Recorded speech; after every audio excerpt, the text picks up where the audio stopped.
우리 주제표 우리 복음 캠페인 같이 하겠습니다. 복음으로 교회를 새롭게, 세상을 이롭게, 복음으로 가정을 세우겠습니다. 복음으로 전도하고 선교하겠습니다. 복음으로 세상을 섬기겠습니다.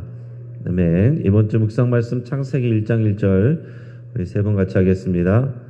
태초에 하나님이 천지를 창조하시니라. 태초에 하나님이 천지를 창조하시니라.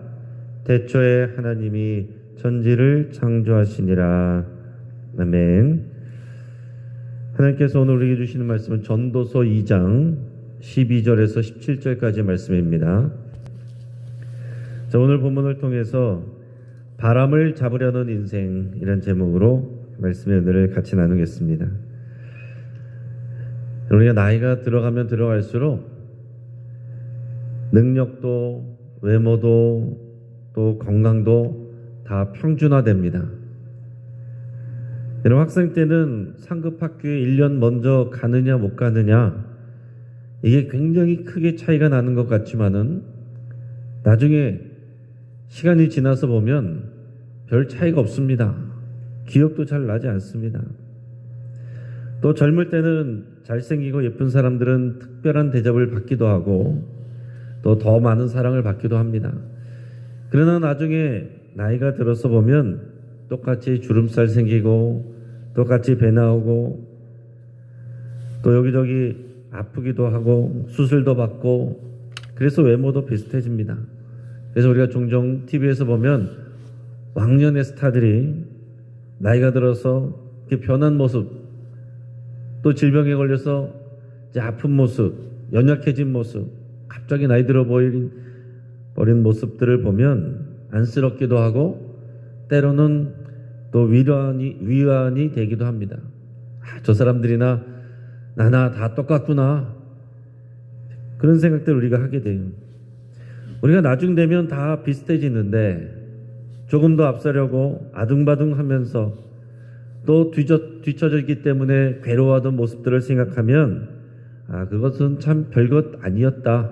별일 아니었다. 뭐 그럴 필요 없는 일이었다. 이런 생각들을 하게 됩니다. 그래서 교회에서 구역 예배를 이렇게 하다 보면 젊은 분들이 아이를 키우면서 또 겪는 일들 또 그런 것 때문에 겪는 스트레스들 이런 고민을 나누는데 이제 그런 일들을 다 이미 겪으신 연세 많으신 권사님이 그거 별거 아니다 이렇게 얘기하면 그 얘기 때문에 때로는 위로가 될 때도 있고 어떨 때는 공감해 주지 않아서 그 마음이 다쳐버리는 그런 일도 있을 수 있습니다. 여러분, 이 전도서에서 초반에 가장 많이 나오는 단어가 뭡니까?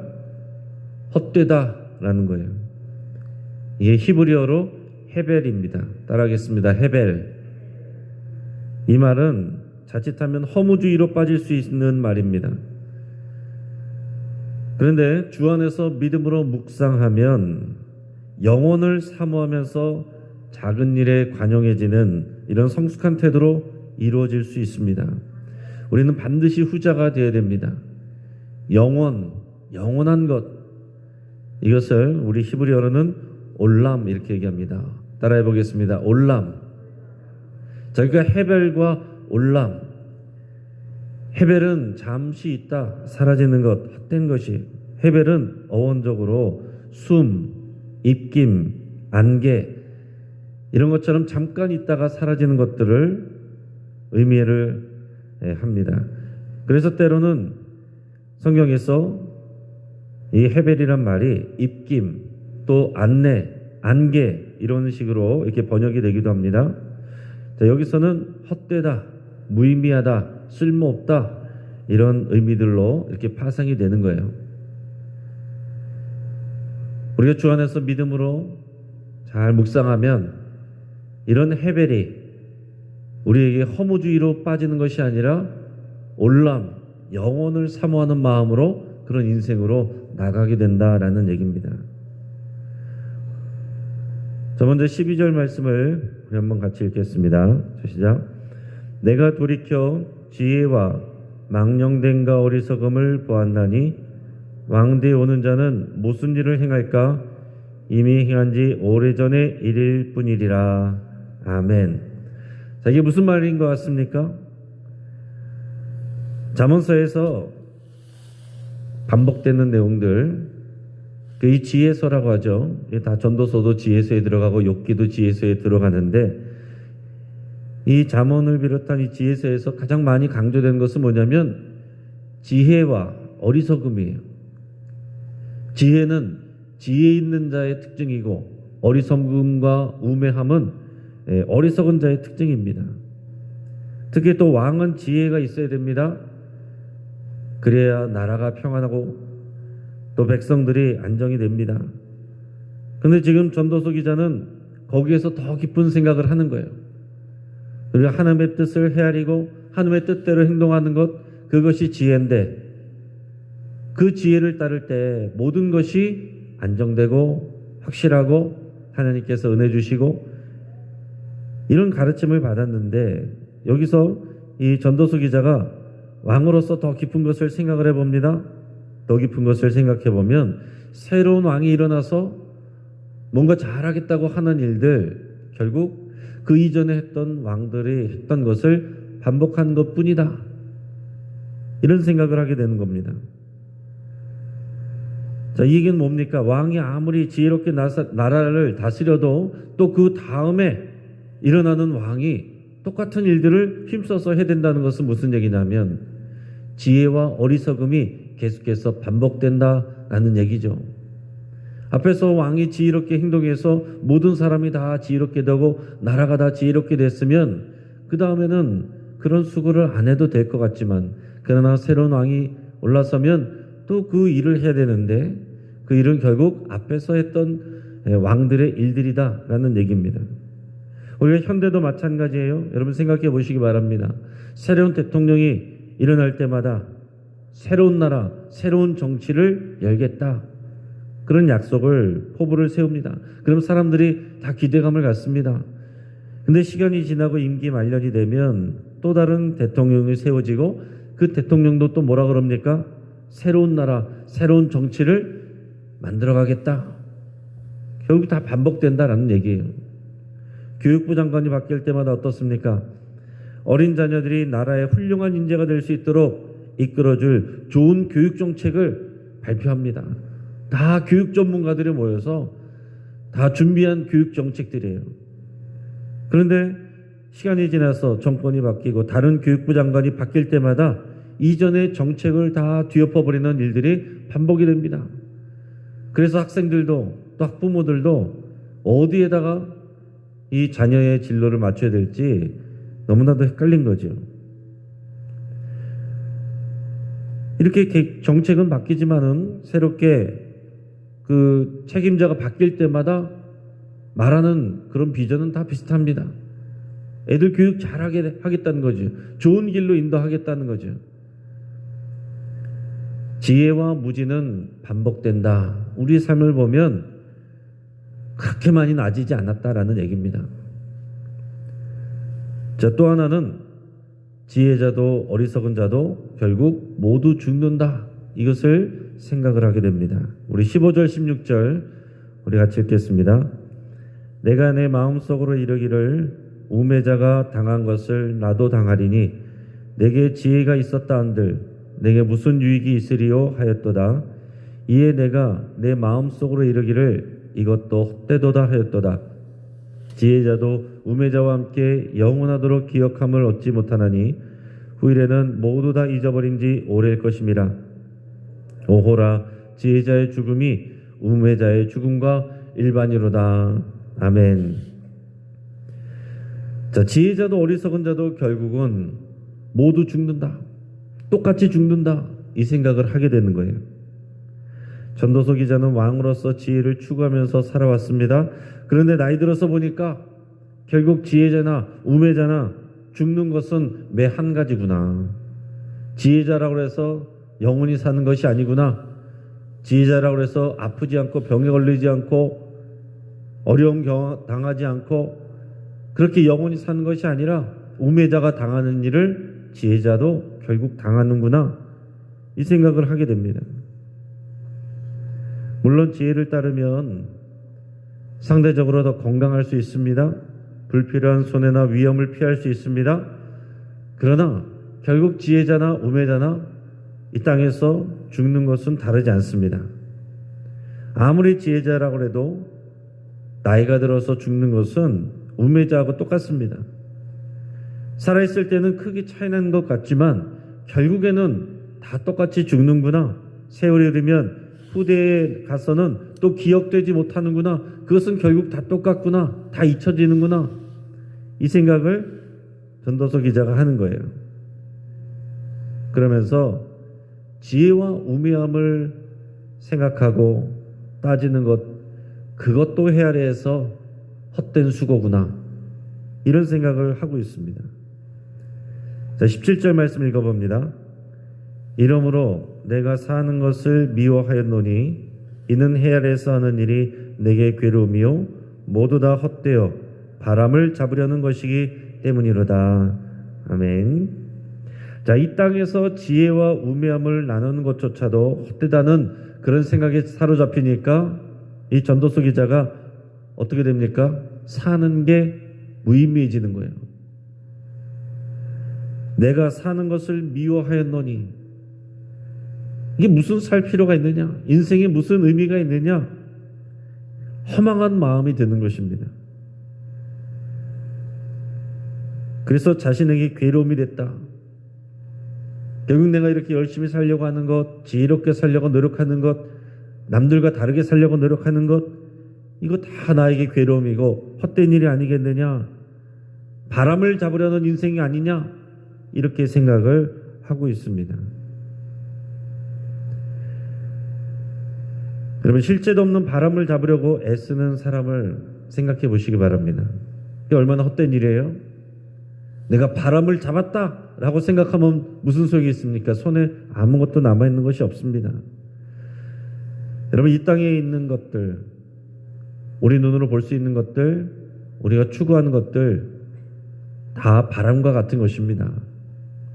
우리의 외모, 건강, 또 능력, 재산 다 사라지는 것이고 우리가 영원히 가져갈 수 없는 것들이고 변하는 것이고, 그래서 그런 것들은 다 바람과 같은 것입니다. 우리가 아둥바둥 살면서 또 그것을 얻지 못해서 속상해하고 비교하고 또 그것 때문에 열등감을 느끼고, 어떤 사람은 우월감을 느끼고 어떤 사람은 우울해하고 불안해하고, 그 모든 것들이 바람을 잡으려는 그런 수고와 같다라는 얘기죠. 잡았다고 생각했는데 시간이 흘러서 보면 내 손에 남은 것이 아무도 없습니다. 결국 갈 때는 빈손으로 갑니다. 근데 여러분, 물론 이 생각에 머무르면 허무주의에 빠지게 돼요. 모든 것이 의미가 없고 허무하고 허망하고. 그래서 여러분, 노년에 우울증 걸리는 분들 많이 있습니다. 그렇게 열심히 살아왔고 자녀들을 위해서 내가 희생했고 많은 것을 이뤘고, 근데 내 옆에는 아무도 없고 내 손에 쥐어진 것은 아무것도 없고 결국 나도 병들고 나이 들고 죽음이 가까웠구나. 허무함에 빠질 수 있다는 것입니다. 그런데 그것은 하나님이 원하시는 모습이 아니죠. 자, 여기서 영혼을 사모하는 그 단계로 나가는 것, 이 헤벨, 모든 것이 헛되구나 라는 것을 깨달았을 때에 믿음이 없으면 허무주의로 빠집니다. 우울증으로 갑니다. 그러나 여기서 믿음을 붙들면 올람, 영혼을 사모하는 믿음으로 올라가게 된다. 그런 동력을 얻게 된다라는 사실입니다. 노년이 되거나 애쓰던 것을 실패하거나 잃어버리게 되면 내가 지금까지 살아왔던 것들 모든 것이 바람을 잡으려는 헛된 수고였구나, 이런 생각을 하게 되고 깨달을 수 있게 됩니다. 그래서 이럴 때 사람들은 많은 경우에 허탈해지고 인생이 의미 없어 보이고 허무감에 빠질 수 있습니다. 교회 다니는 분들도 그럴 수 있습니다. 교회 열심히 다니고 또 봉사도 많이 하고 사람들에게 인정도 받고 그러다가 은퇴하고 나이 들고 사람들을 잘 기억해 주지 못하고 내가 헛살았나 하는 생각에 빠질 수 있다는 거예요. 그러나 여기서 영혼을 사모하는 마음을 갖게 되면 바람을 잡으려는 수고도 의미가 있어집니다. 지혜롭게 살아서 많은 것을 얻는 것도 의미가 있지만 이 땅 가운데서 그것을 움켜잡고 있는 것도 우리에게 유익이지만 그것을 잊어버리는 경험, 상실하는 경험, 그것도 믿음 안에 있으면 오히려 더 큰 깨달음과 유익을 얻게 됩니다. 그래서 우리가 열심히 살아가고 우리의 기도가 다 이루어지고 내 뜻대로 잘 되고 이것도 우리에게 유익이 있지만 때로는 하나님께서 우리에게 침묵하시는 것 같은 이런 영혼의 암흑기, 내 힘으로 낼 수 있는 것들이 없고 내가 주를 위해서 열심히 했는데 나는 질병에 걸리고 몸도 연약해지고 이런 관계도 이런 상황도 우리가 주 안에서 믿음으로 잘 소화하시면 우리에게 더 큰 유익이 있을 수 있다는 얘기입니다. 실제로 많은 성도들을 보면 이런 실패와 허무함을 경험하고 신앙의 자리로 돌아오는 것을 보게 됩니다. 승승장구하기만 하면 주님에게서 점점 더 멀어지는 사람 대부분이에요. 사람은 의지할 것이 지팡이 하나만 있어도 하나님을 찾지 않는다라고 그랬습니다. 비가 온 뒤에 땅이 굳는 것처럼 헤아려 인생의 수고의 결과가 헛되다라는 것을 깨달으면 내가 수고하고 내가 노력해서 내가 얻으려고 붙잡으려고 하는 것들 결국 이 땅에서 바람을 잡는 것과 같은 수고구나 하는 것을 깨닫게 되면 우리 마음이 편안해지게 되고 여유가 있어지게 되고 더 나아가서 우리가 하나님의 그 영원한 생명을 영원한 하나님의 나라를 사모하고 추구하게 된다라는 얘기입니다. 저절로 되는 것은 아닙니다. 우리가 똑같은 말씀을 들었어도 허무함으로 빠지는 경우도 있고 영혼을 사모하는 더 성숙한 믿음으로 나갈 수도 있어요. 하나님을 사랑하는 자들에게는 모든 것이 합력하여 선을 이룬다라고 했습니다. 우리 인생에 주 안에 있는 믿음 가운데 있으면 버릴 것이 하나도 없습니다. 사도 바울은 우리의 겉사람은 날로 낡아지지만 우리의 속사람은 날마다 새로워진다 이 고백을 했습니다. 오늘 이 믿음의 고백이 오늘 지혜자의 고백을 넘어서는 우리의 고백이 되기를 주의 이름으로 축복합니다. 같이 기도하겠습니다. 오늘 말씀을 붙들고 함께 기도할 때에 여러분의 인생의 실패와 아픔을 지금 아파하고 고통하는 부분들 그런 부분들을 주님 앞에 고백할 수 있길 바랍니다. 바람을 잡으려고 수고했던 삶을 여러분 하나님 앞에서 회개할 수 있길 바랍니다. 하나님 없이 내 힘으로 내가 노력만 하면 내가 열심히만 하면 다 할 수 있을 것 같은 그런 생각과 그런 우리의 삶 모두 주님 앞에 내려놓고 회개할 수 있길 바랍니다. 모든 것이 합력하여 선을 이루게 하시는 우리 하나님을 내가 더 알아가고 더 의지하기로 결단할 수 있길 바랍니다. 내 삶의 실패와 내 삶의 또 어려움들 또 그런 것들을 통해서 우리가 영혼을 사모하는 그런 더 성숙한 믿음으로 우리가 성장하고 성숙해 가기를 사모하면서 내가 하나님을 더 알기를 원합니다. 하나님과 더 가까이 지내기를 원합니다. 그 은혜 가운데 살아가기를 원합니다. 더 높은 것을 보기를 원합니다. 여러분 이렇게 결단하고 또 기도할 수 있길 바랍니다. 주일컬로 가정예배를 통해서 사랑하는 우리 가족들이 바람을 잡으려는 삶이 되지 않기를 위해서 여러분 간절히 기도하겠습니다. 오늘 이스라엘 수요 예배와 수요 영신 강좌를 위해서 여러분 같이 기도해 주시고 이 추워진 날씨 가운데서 또 환우들과 또 우리 최규철 원로 목사님과 우리 어르신들을 위해서 또 하나님께서 특별히 보호해 주시도록 또 이제 야외에서 일하시는 분들 또 야외 노동자들을 위해서도 우리 또 하나님께서 지켜주실 것을 우리 기도하며 함께 주님 앞에 나가겠습니다. 주여 한번 부르짖고 함께 기도하겠습니다. 주여